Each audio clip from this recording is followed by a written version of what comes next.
దేవుడు మనం స్వస్థపరచడానికి సామర్థ్యం కలిగినటువంటి వాడు.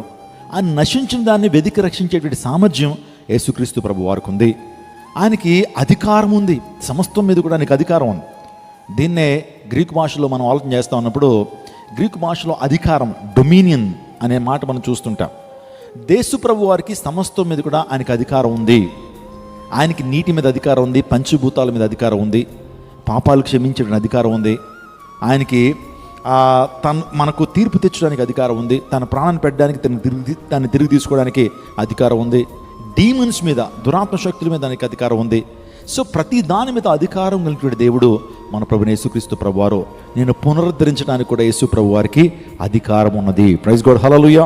ఆయన వైపు తిరిగితే, ఆయన వైపు మనం తిరిగి ఆయన మీద ఆధారపడినప్పుడు ఎంత పడిన స్థితిలో ఉన్నా, ఎంత విరిగిన స్థితిలో ఉన్నా సరే దేవుడు మనల్ని దీవించి పునరుద్ధరిస్తాడు. ఒకవేళ నీ శాంతిని కోల్పోయావా, నీ శాంతి ముక్కలైపోయిందా, మేబీ యువర్ పీస్ బ్రోకెన్ అయిపోయిందా, దేవుడు నీ శాంతిని మరలా పునరుద్ధరించగలడు. ఒకవేళ నీ జీవితంలో రక్షణ కోల్పోయిన పరిస్థితుల్లో ఉన్నావా, ఈరోజు ఈ రాత్రి కాల సమయంలో నీ రక్షణ దేవుడు పునరుద్ధరిస్తాడు.